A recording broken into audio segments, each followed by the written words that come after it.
ไอ้ได้ยินข่าวแว่วๆมาว่าเจ้าเคยมีผัวไหมบ่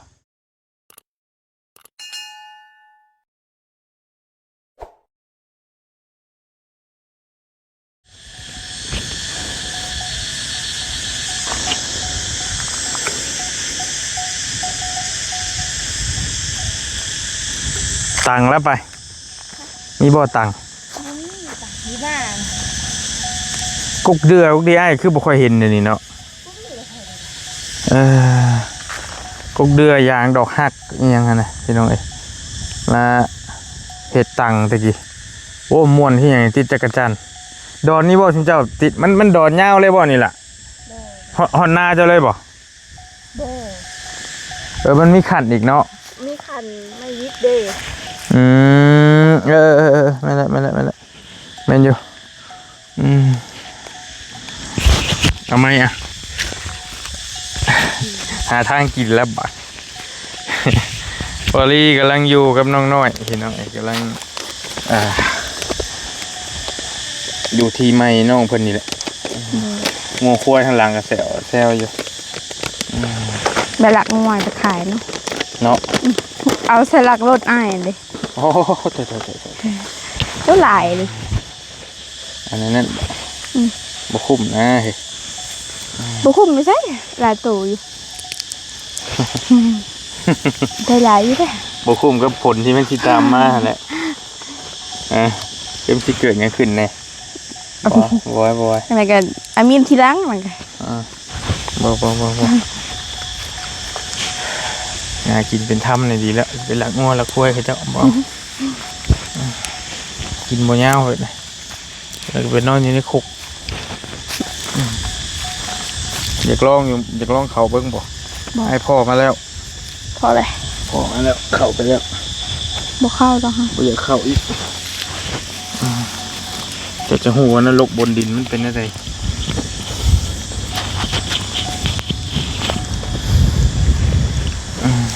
โอเคหันหน้ามาตรงโอเคเอาแก้วยับมาพี่โอเค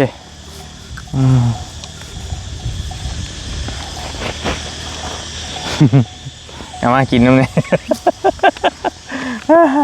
เวลาคุยกันห้ามกินบ่แม่เดี๋ยวสิกินแล้วบอกเพียงจะกระจายคักเลยร้ายเดินเถอะ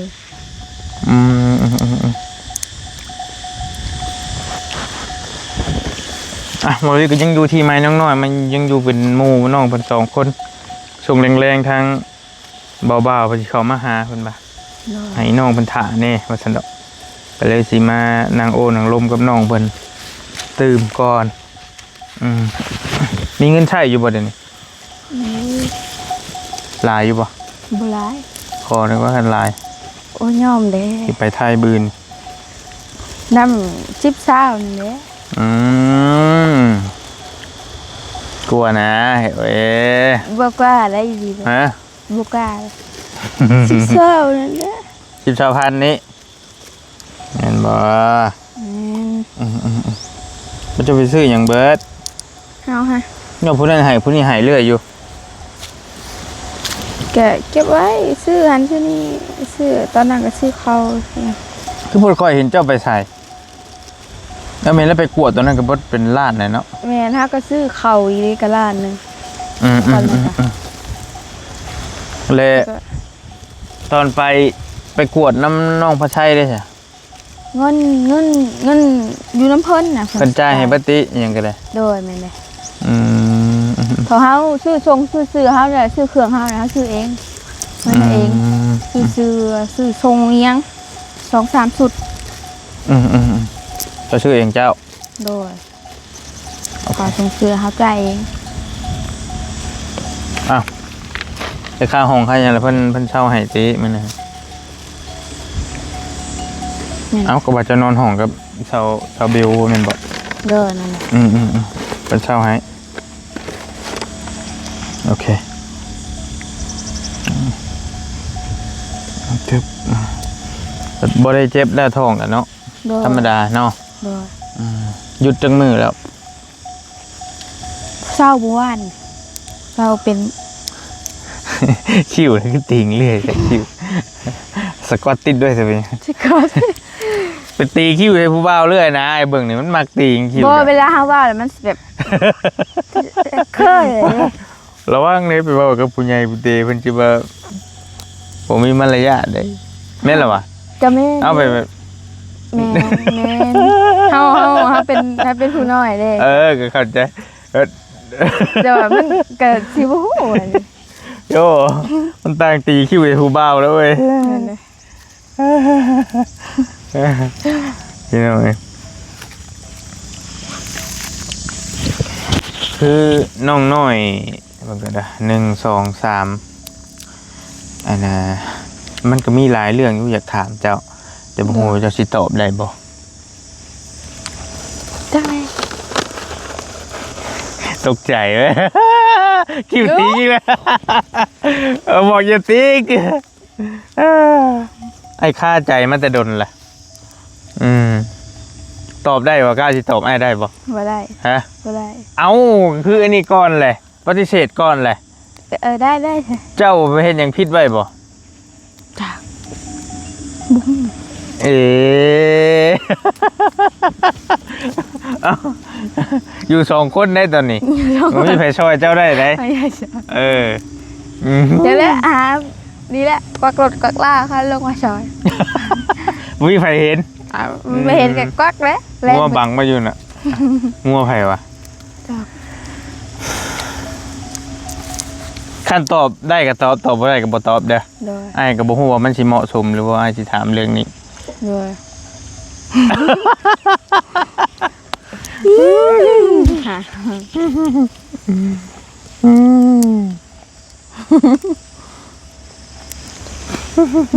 ถามหรือบ่ถามเด้เนาะอย่าซะวะ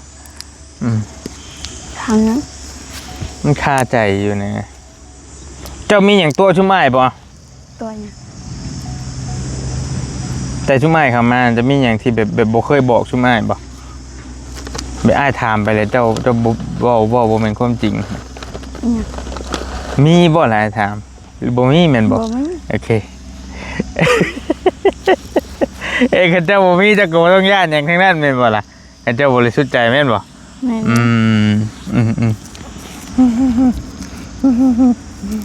เชื่อว่าหลายคนยังบ่มีไผถามเจ้าจักเทื่อ แม่นยังบ่มี ยังบ่มียังบ่ทันเว้าหยังเลยยังบ่ทันถามเลยเจ้าก็เว้าไปก่อนเลย เอาก็อายว่าอยู่ว่าอีกทีนี้ จักงานสิถามหยังมีเห็นเพิ่นว่ามีเห็นก่อนเลย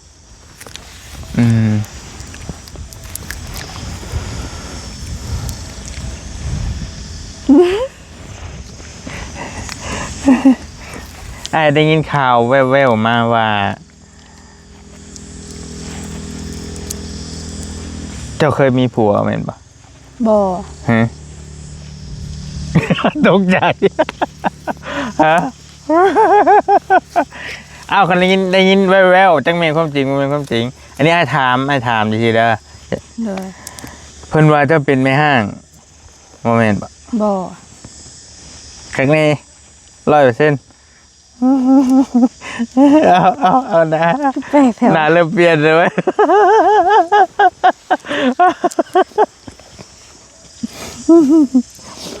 ไอ้กับบูฮูไอ้ได้ยินแว่วๆมาได้ยินเอาว่าไงแว่วๆมา ว่าเจ้าเคยแบบ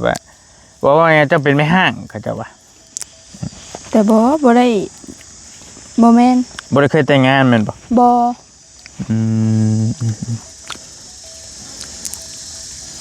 ไปถามไผก็ได้แม่นบ่ในบ้านนี่ ได้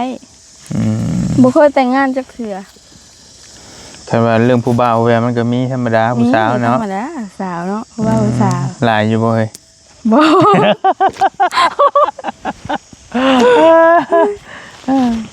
ไอ้กับบูฮูว่ามันเหมาะสมหรือบ่แหละไอ้ได้ยินแต่หึงแล้ว มันคาใจหั่นน่ะก็เลยอยากถามเจ้าเบิ่งว่า โดย มันแม่นแท้หรือแม่นปลอมบ่แน่แล้วบางทีเฮาเพิ่นคนแถวคืออาจจะเป็นคนแถวบ้านนี่แหละ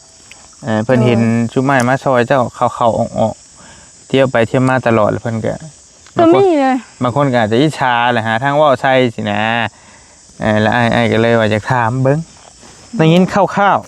แต่ว่าบ่ๆได้ เคย ยิน แต่ง แว่ งาน วๆออกมา บ่เคยแต่งงานจักเทื่อนี่เว้าความจริง อืม เพราะว่าผู้บ่าวนี่มีบอกก็มีนี่ก็ว่าอีหลีนี่ก็ มันเป็นธรรมดา โดย ผู้สาวมันก็ต้องมี ก็ ผู้บ่าว มีเลยจักเขาเว้าเพิ่นซะว่าพวกอ้ายเขามานี่แหละเขาว่าคือสิได้เงินได้ค่ำเขาว่าสิได้ก็มีอยู่คนเว้าเช้าคือสิ จะเขาว่าอย่างไรก็เขาว่าเพื้นชาวพังเลยเขาว่าคือสิได้เงินร้ายเขาว่าสิแหละคือสิได้เงินชั้นจังซี่นั่นแหละเขาเมื่อทางอะฉันนอนกับหมูว่าใช่ว่าว่าอีนี่มันมีเงินมาละคือสิมีเงินหลายแบบพวกอันนั้นเขามาหาหลายเขาญาติมาไปสองลำทางกันเลยนะเป็นย่างที่บันนี้ที่ย่างผู้เดียวที่ นั่นแหละบางคนดักปนงัดคอลงป่าเพราะเฮงได้เนาะนี่แหละก็มีได้คนนี่เขาเว้าสู้เฮาพังอยู่เฮาไปห้ามคันว่าแบบจะเฮาห้ามปากคนบ่ได้แม่นบ่ล่ะมันก็ธรรมดาที่คนจะต้องมานินทาว่าพื้นเฮานั่นโน่นนี่นะมันแน่นอนอยู่แล้วเพราะว่าทีมงานเขาๆออกช่วงพ่อน้องพอจะแล่งกันลบไปลบมาทีมงานเต็มลบไปลบมาหมู่ที่ว่าเฮานี่ได้เงินหลายยังตัวมานี่แหละเฮาญาติไปป่าไปหยัง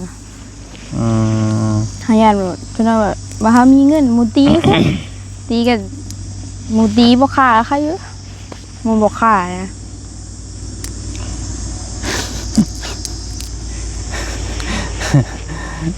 ไปว่าเจ้าแห่งคนไปผู้เดียวนี่ตินั่นแหละเห็นอะไรซะรถรางก็บ่มีย่างครับเบื่อย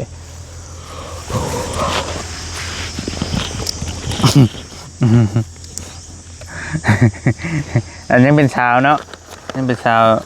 สดๆซิงๆอยู่เนาะ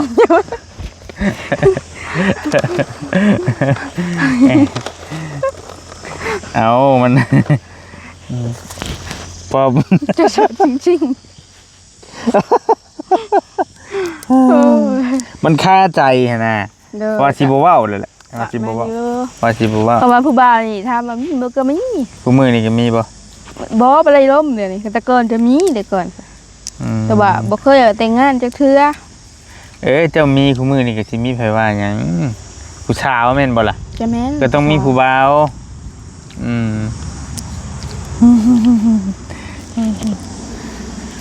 แต่กี้อ้ายเป็นผู้บ่าวอ้ายก็มีผู้สาวมันก็ธรรมดาแต่นี่มันธรรมดาอยู่แล้วแนวมันหัวบันไดบ่แห้งเลยเนาะเอาผู้บ่าวเปลี่ยนกันมาเลยบ่ให้สิประกาศเหตุให้เบิ่นน่ะผู้บ่าวเที่ยวมาลิ้นเด้ล่ะบ่มีแล้วคือบ่อันนี้มันอันสิว่าให้เป็นเรื่องธรรมชาติกับธรรมชาติคือชุมายแต่ก่อนน่ะเป็นกลุ่มเป็นหมู่กันนี่แหละไปน้ำกันเขาเบาเชียงเบาหยังไปลิ้นผู้สาวป่ะไปลิ้นผู้สาวยุกตะกี้มันแบบว่าคือบ่ได้คอยล่มทางโทรศัพท์ปานไหนจริงมันก็มีแล้วโทรศัพท์แต่ว่าช่วงนั้นเขาสิไปเลาะลิ้นเด้ไปหาป่ะแม่นคือเจ้ามานอนเฮือนสิกะอาจสิไปนั่งลิ้นอยู่เฮือนไปห้องน้อยชาวน้อยจะนอนจะก็ลุกมาแล้วเขาก็ขึ้นไปนั่งลิ้นจังหน่อยชุมายเมื่อคนอื่นมาสิได้แต่มันก็ขึ้นอยู่กับผู้ชายว่าผู้ชายชิมักไผยังจังได้บ่นั่นตอนนั้นอีกเรื่องนึง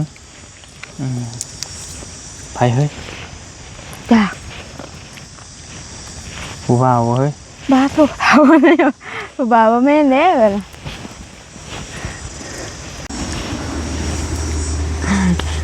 คนกินเพราะแล้วเนาะเจ้าเนาะ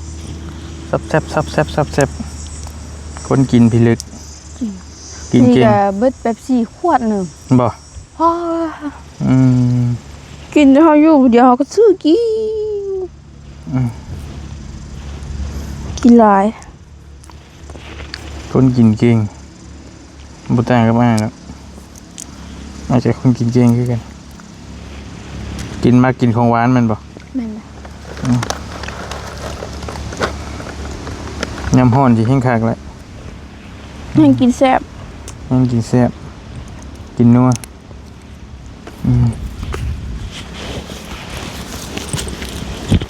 เที่ยเนาะโมเมนต์ไม่ห้างเนาะ บ่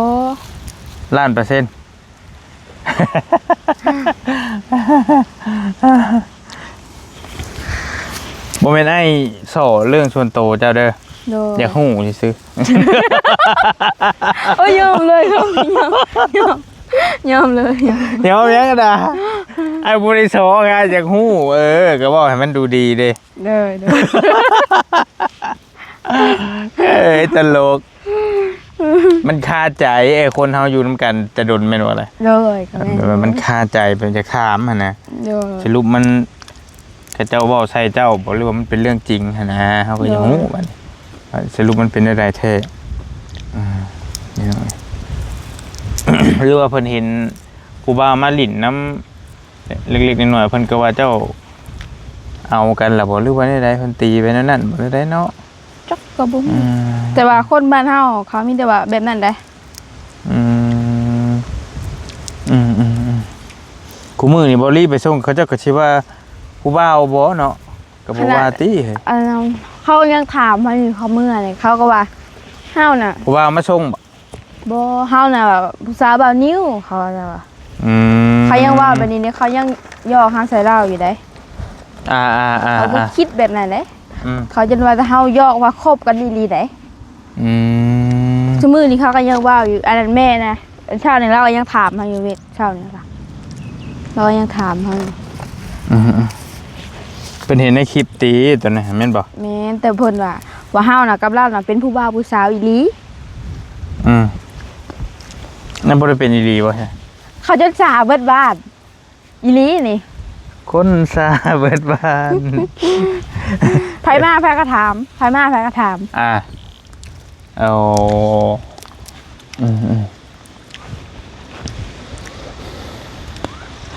อะไรเจ้าว่าน้ำไม้น้ำคลิปก่อนว่าบ่ได้แม่นผู้สาวแล้วเจ้าว่าเนาะคือว่าสินั่นกันแต่คือว่าเห็นหยอกกันอยู่ช่วงนี้บ่ได้หยอกกันบ่ไอ้ก็บ่ได้สร้างถามบ่ได้ค่อยหยอกกันบ่เดี๋ยวนี้ บ่ฮักเพลงแบบพี่อ้ายซื้อแบบฮักเพลงแบบอ้ายน้องเลยนะเอาสร้างว่าแท้เราบ่มักเจ้าหรือเจ้าบ่มักเรา จักอันนั้นก็ตอบเลย บ่ยากตอบยากมันบ่ ถ้ามันฮักเพลงแบบพี่แบบอ้าย คันอยู่นำกันในลีบ่ได้บ่ ก็จักอันนี้ก็ ยังเว้าบ่ได้ แม่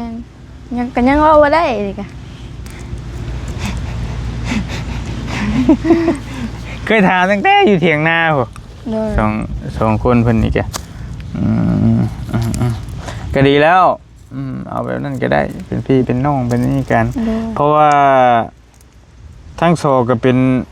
ยังโสดหั่นน่ะ โดย ในทีมงานเนี่ยเฮาก็เลยเอาเซลกันอีหยังกันเลยเพิ่นก็หลายคนก็มักอยู่ โดย พี่น้องว่าช่วงนี้มันก็อยากห่างๆหาย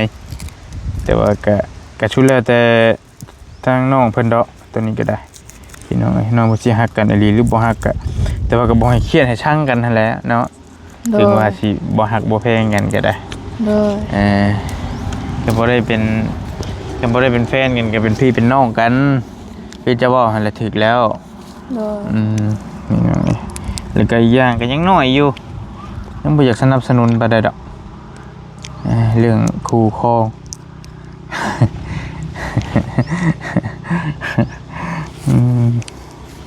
แต่เท่านิ้วก็ยังน้อยอยู่อันนั้นก็ได้17-18 ปีนี่แม่นบ่18บ่ เพราะว่า18เวลา18ป่ะ18เป็น18คือว่า18 ปีว่านั้นมาตอนนี้เพราะว่าเรา18 ปี เอ้า บ่อยากเสีย18 ปี ลายก็หันจะบอกหรืออะไรหรือว่าน้อย เฮาประมาณของ20กว่าๆนี่นะ บ่ว่าเจ้าจักปีซะ เฮา17 อายุอีหลีบ่ชื่อแท้บ่หรือว่าชื่อผิด ก็เว้าปานนี้แหละ ว้าวไปว้าวไปชื่อมันเจ้าก็มั่วแหละ อ้า เจ้ากันเลย บ่ได้เพิ่นพ่อแม่จะบ่ได้จดไว้บ่พศเกิด จดแต่ว่ามันบ่ทึกอะค่ะเจ้าจดแต่บ่ทึกอ้ายเฮาอะผู้อ้ายค่ะ15บ่เข้าใจประมาณนี้แหละ นี่ 15หรือ16บ่199หยัง จักกันนี่ คืออ้ายนี่1996พศเกิดหั่นนะเจ้า199หยังบ่แม่น199ที่มันสิเป็น 2,000 แล้วบ่น้องน้อยไม่เป็น2,000ปลายแล้วไอ้เบิ่งพศเกิดพศมันนั่นล่ะปีนี้2026เด้2026สมมุติว่าเจ้าว่า17ปีแม่นบ่เจ้าก็สิอยู่ระหว่าง2009เกิดปี2009เจ้าเกิดพร้อมกันกับรถเท่านิ้วเลยรถกระบะเราหั่นแหมเพิ่นผลิตปี2009อาจสิคือ2009ลบ2026แม่นเลยฮะเด้เกิดปี2009เด้อคันว่าแม่นคันเจ้า17ปีได้แต่ว่าเจ้า17ปีได้จะเกิดปี2009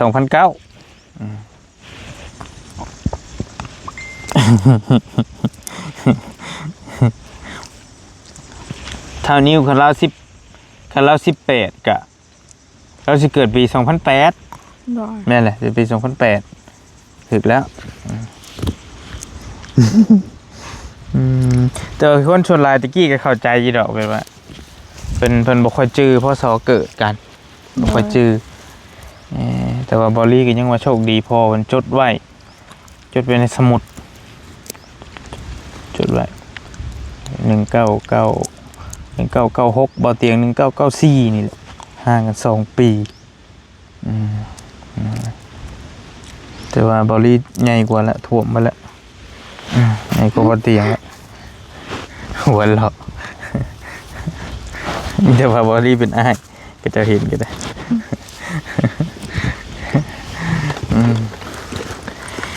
1996ก็ไล่มาเลย30ปีพี่น้องไม่ก็ได้บ่เตียง32บ่เตียงกัน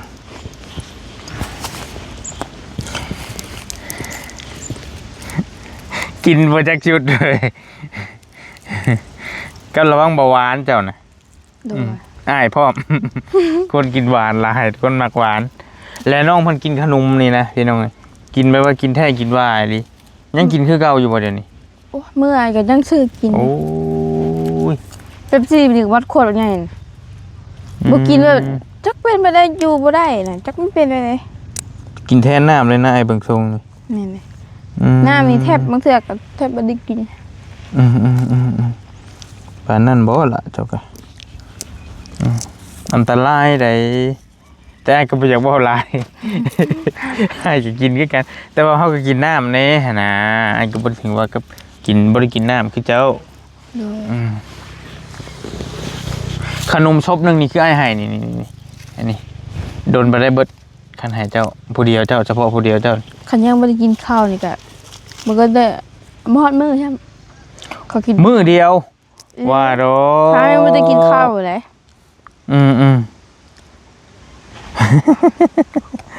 ขี้ลึก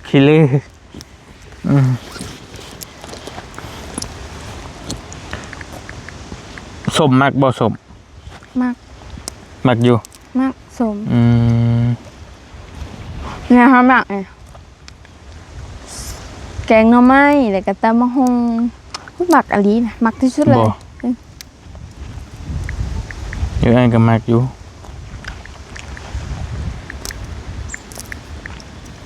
กันว่ามีเพื่อจะให้เจ้าตำให้กินมาได้เองตำนะมาหุ้งแล้ว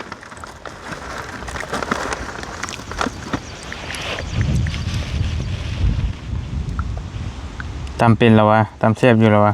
บ่แซ่บบ่ห้ามประกันได้แต่ก็ตำได้อยู่เนาะ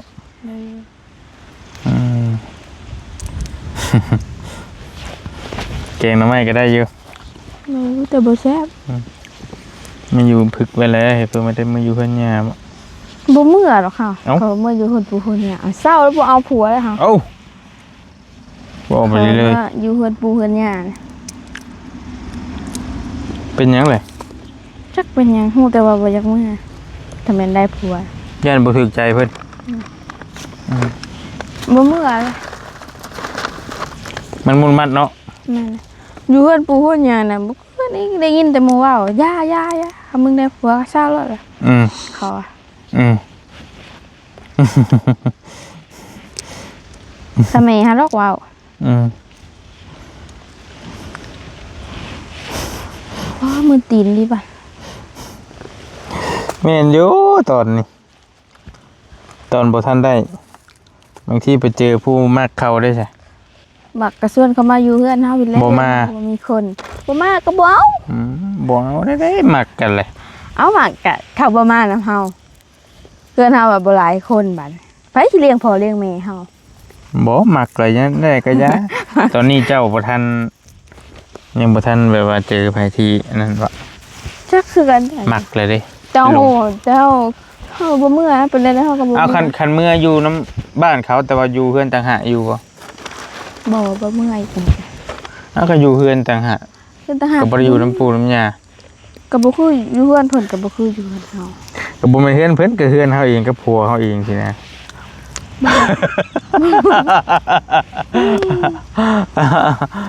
ไผสิเลี้ยงพ่อเลี้ยงแม่เฮาบัดเฮาเมื่อพ่อ ได้เจ้า อายเฮาเถื่อเพิ่นก็เอาเมียเพิ่นก็เพิ่นผู้ชายก็คือผู้หญิงนะ ให้เราเอาเมียมาอยู่น้ำพ่อน้ำแม่เจ้าก ะพี่นางก็บ่คือเฮาเองอยู่ นี่ ก็บ่คักอีกอะ กระทึกแล้วสักกันเจ้าคิดนั่นน่ะเพราะว่าเฮือนนี่ก็เฮ็ดไว้ให้เจ้าเด้เจ้าอยู่นี่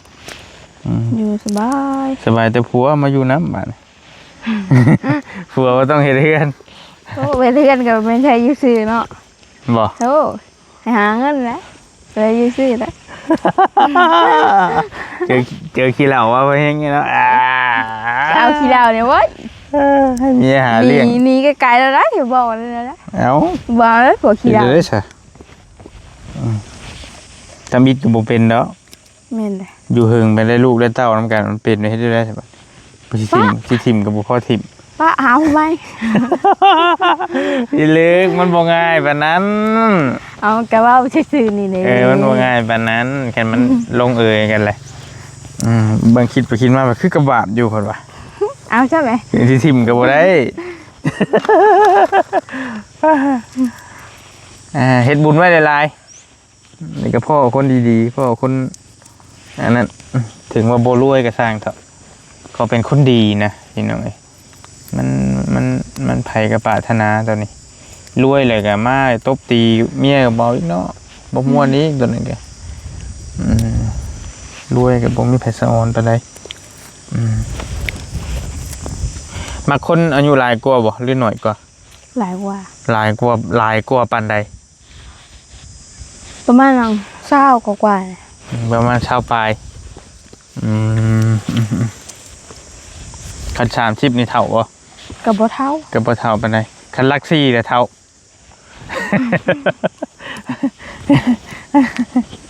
เอาบ่เห็นบ่ข่าวดังเพลงจะเห็นอยู่ว่าในเพจ เห็นอายุอันน่ะบ่ คนในบ้านอ้ายอะไรนั่น คนอายุผัวน่ะอายุ69บ่ นั่นแหละเมียชาวโสงบ่ เห็นอยู่ แต่ว่าป้ากันแล้ว เลย ป้ากันแล้ว อยู่กันได้29มื้อบ่ 19มื้อ 19มื้อ แต่อ้ายก็บ่ได้โสดอกแต่ก็คนในบ้านนั่นแหละ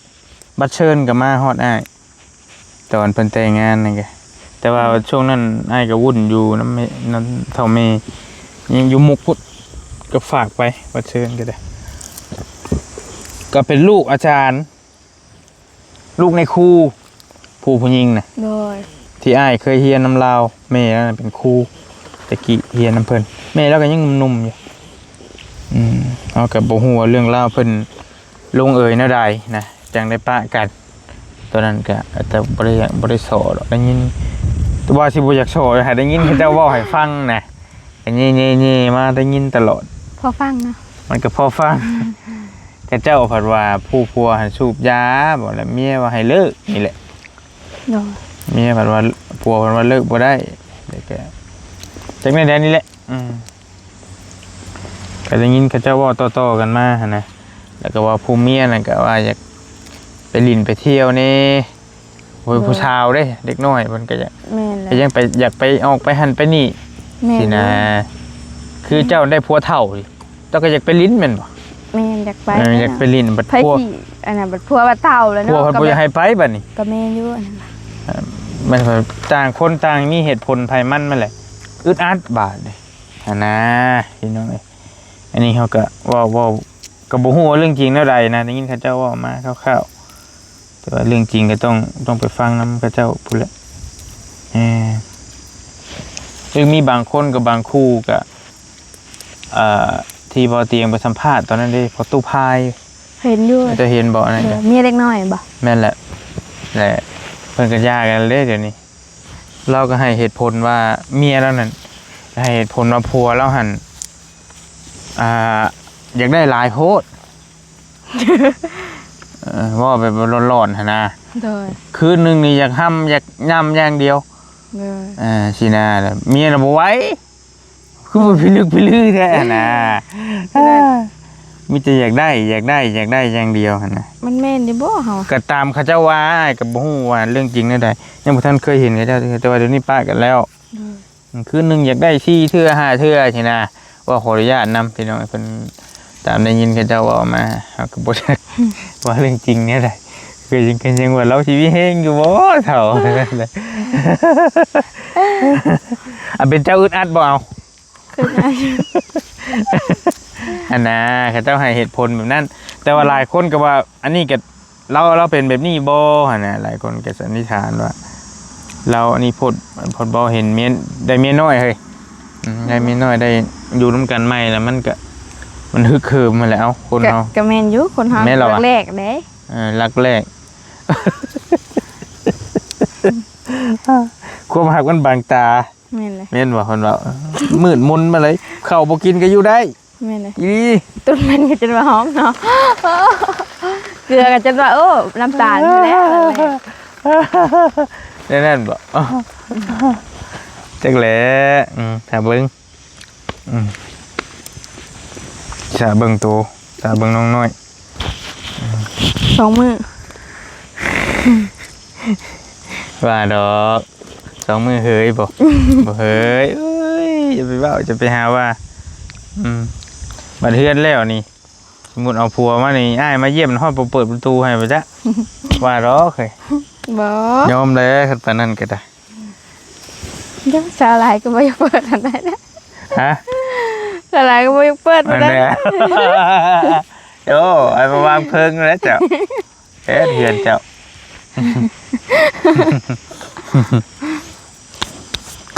เจอพระเจ้าเอาช่วงยามหนาวนี่ติโย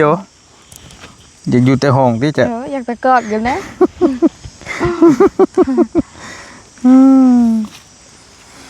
เอาก็มานั่งล้มน้ำน้องเพิ่นพี่น้องยังบ่มาอยู่น้องๆเพิ่นก็ได้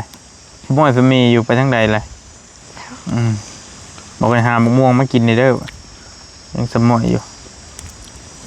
ตอนแรก เพราะว่าช่วงแรงๆเพิ่นสิมาหาเมื่อวานนี่ก็ย่างเมื่อติ บาพัดไส้คือรถบาพัดไส้ลงบนนั้นบนเขาเจ้าคายเขียดเลยอยู่นั่นน่ะ บ่ได้ย่างลัดเมื่อคือบ่ให้ลงมาชก แล้วมากับผู้สาวเรา ผู้สาวก็มาอัดชามได้อยู่บ่แม่นแต่ว่า ได้แต่เธอกับเราแต่มื้อส่งอาหารได้ บ่กล้าบอกเราเกรงใจแล้วติ นั่นแหละ บัดอ้ายคือกล้าบอกจ้ะ ไอ้รถใหญ่เด้ โอ้ใหญ่น้อยก็บ่เกี่ยวกัน แม่นว่าซะ ตีนปิ้นคือกัน เป็น รถใหญ่คันอ้ายปฏิเสธอ้ายบ่เมื่อเกินแม่นบ่ แม่น ไอ้บ่บ่ไอ้บ่เมื่อใจดำไอ้บ่เมื่อแต่ว่ายามผลอย่าว่าไอ้ใจดำเด้อทางเปื้อนน่ะยอมอีหลีทางเขาว่าน้องน้อยนี่ยอมแท้ เอาผัวพลังก็สิผู้ทางยาง ๆยังป่วยคืออ้ายนี่เด้อบ้านอ้ายนี่เด้อยังบ่ทันแล้วอยู่ ไก่โหดน่ะ พลังก็เจอพลังทุกข์ไว้อย่างนี้ได้พลังก็บ่แม่นสิว่ามีผู้คนได้เฮ้ยพลังทุกข์ก็มีแต่เทื่อนหน่อยแล้วเจ้าชนหลายบ้านมันก็เจริญนั่นแหละ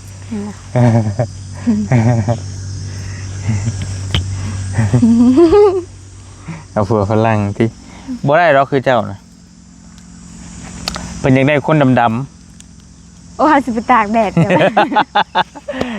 คนดำๆจ้อย ถ้าสิลนหุ่นไป ๆ บ่กิน คนดำๆจ้อยๆเลยเป็นนี่แหละนี่แหละก็แย่นะแต่ว่าอยากดำ โดย เป็นไง ดำเกี้ยงเนาะดำเกี้ยง ๆก็บ่ฮู้แหละชนหลายเห็นเมียฝรั่งเพิ่นมาคนดำเด้ดำๆเละ ดำเกี้ยง จะจ้อยดอกชนหลายเห็นนะตุ้ยคือมึงก็คงชื่อว่าเจ้าบ่มักอีกพี่เจ้านั่นบ่ได้สิได้คันคนจีนคนหยังสิได้เจ้านี่มันสิมักอยู่ผัวจีนผัวจานไปเลยนะ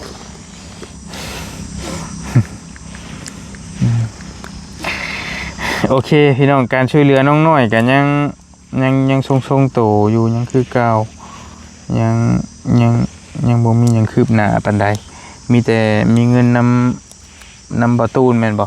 โดยน้ำประตูแล้วก็แบบว่า นำบ่ตูน6 ล้านแม่นบ่ โดย แล้วก็นำเบาทางน้องพัชชัยเพิ่นประมาณ10,000 กว่าบาท โดย ว่าถ้าน้องเพิ่นบ่เซาแล้วสิโฮมไว้ไปรักษา โดย ถ้าว่าน้องเพิ่นเศร้าคือตอนนี้น้องเพิ่นโอเคอยู่บ่ได้เป็นหยังเลือดหยุดแล้วก็เศร้าเจ็บท้องคันว่าน้องเพิ่นกล้าว่าโอเคคันว่ามันเศร้าหึงไปมันแทบจะปกติเฮาไปกวดเบิ่งอีกเทื่อนึงก็ได้ โดย ว่าให้มันชัวร์หั่นนะหรือไปเบิ่งโรงเรียนนี่ก็ได้คันว่าบ่อยากไปไกลเพิ่นว่าโอเคเศร้าแล้วก็จังเฮาจังมาซอยเจ้าให้ถือเฮ็ดชานต่อเพราะว่าเพื่อนชานก็ยังคือเห็นนี่แหละพี่น้องตั้งเสาแกแดอยู่แล้วก็เรื่องรถเรื่องล่างนี่แหละคันว่าสีนั้นก็ได้น้องเพิ่นว่าอยากได้รถนี่ เพื่อนนะก่อน บ่รถถามว่าอยากได้อยู่ติ ถามว่าจะได้บ่ก็อยากได้แต่ว่าให้เพื่อนก่อน เพื่อนก็อยากได้เนาะ เพื่อนแกเลยเพื่อนมาเฮาเลยอยู่ได้บัดเพื่อนมาเลยอยู่จึงได้ก็ให้เพื่อนก่อน คันแรกอยู่พี่ได้ติล่ะมาอยู่พี่ได้ติ นี่มาอยู่ที่ไหนพ่อแม่บ่มากก็ มาผู้เดียว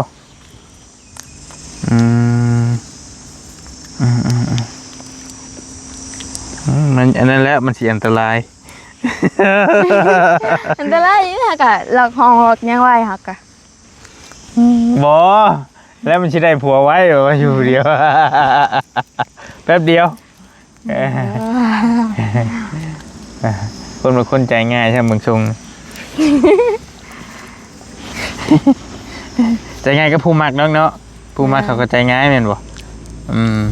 ผู้บ่มักเนื้อบ่ให้ตายก็คือเก่า แม่นเลย โอเคนั่นแหละเนาะบ่ได้เจ็บเนาะท้องก็ได้เนาะ บ่ แต่ว่าเจ้าก็คลำเด้ออย่านี่ได้อย่าชะล่าใจได้แต่ว่าเรื่องย่างนี่น้องก็หลีกบ่ได้ถ้าบ่รีอยู่บ่รีมื้อส่งบ่ว่าคันมีเวลาแล้วมื้อส่งเรื่อยๆอยู่ถ้าบ่มีไผมื้อส่งน้องก็ต้องได้ย่าง มันก็ต้องจำเป็นได้ย่างแหละบัดนี้มันก็ เวลาเฮาย่างมันจะเก็บเลย นั่นแหละมันกระทบกระเทือนแต่บ่ฮู้ว่าสิเฮ็ดแนวใดบัดจังสิอันนั้นได้สิรถถีบมาให้ขี่ก่อนบ่เนาะ รถถีบนะเฮาถีบบ่เป็นรถถีบ เอ้ย อันนี้พยายามดินทรายแล้วเฮาครึ่งประเภทเลย บ่ละจักมันขี่เป็น รถถีบเวลาอันเจอโน่นบัดเฮาก็เธอบอกเฮาถีบบ่วิดเลยเฮาก็ได้อยู่ รถจักรบัดบิดคือแล้วแหละ แนวเว้า ทางบ้านเฮามีแต่ท่าบัด จักรยาน LA ได้เฮ้ยดีอยู่ได้ เด้